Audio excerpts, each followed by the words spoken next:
to Healthy Minds, a show where we talk about mental health issues. My name is LaShawn McCautry. And I am Ronaldo Moody. And today we're going to be talking about mental health emergencies. What is a mental health emergency? Well, LaShawn, there are different things that you would call mental health emergencies. Okay. It could be a psychotic break, such as someone running out in the street, not clothed, or it could be someone wanting to harm themselves or harm someone else. There are different things that we can consider an emergency, but what's important to understand about a psychotic emergency or a mental health emergency is that there is some type of danger. It's happening right now, it's serious, and they need help. Okay, great. So, I mean, with all that being said, what do a person do? What do you do when there is that emergency? Well, the first thing to do is you don't want to try and take it on by yourself. Okay. That's the very first thing. You really want to look and try and seek professional help. So if you feel that you are in danger or someone else is in danger, like your family or your kids or even yourself, if there's any type of danger, the first thing you do is you call 911. You have to call 911. Now, it doesn't mean that someone will be taken into jail just because you call 911. What it means is that the police will assess if it is a psychotic situation or if someone is breaking the law. Okay. So if someone's breaking the law, then the police at that point on scene would implement a 5150. Oh, okay. So it sounds like, just like with a medical emergency, if someone is having a heart attack or something, even with a mental health emergency, still call 911. Yes, Okay. you have to call 911 because you don't want to handle that by yourselves. Okay. They have professionals, even the police. Okay. The police can also bring out mental health professionals to assist in the situation. Just because the police are called, it doesn't mean that everyone's going to jail. Okay. Okay, that sounds good. So just a minute ago, you mentioned some numbers. 5150. Yes. What is that?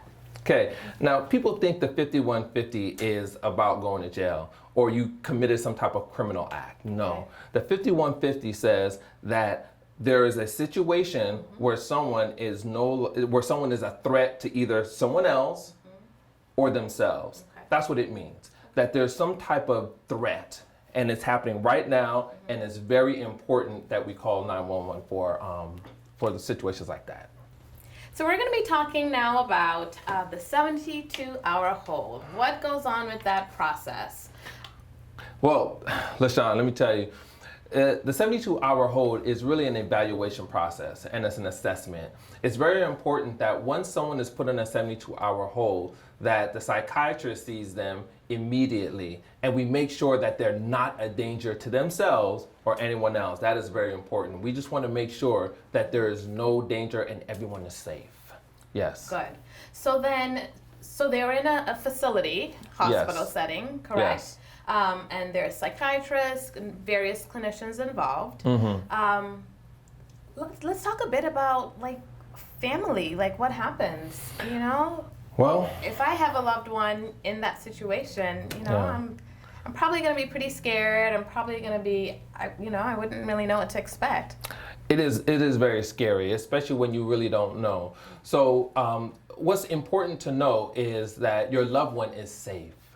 That your loved one is safe. That's the most important thing to know, that they're safe, because they're around mental health professionals, they're being evaluated by psychiatrists, they're seen by a clinician who's going to talk them through exactly what they're going through, if it's their first psychotic episode or if it's their 30th psychotic episode. It doesn't really matter. Right. There's a clinician there to talk them through whatever it is they're going through. And a psychiatrist is there to balance. And this is the most important part, because most people think that medication is just the wrong thing to do. No, the psychiatrist is there to balance medication and therapy.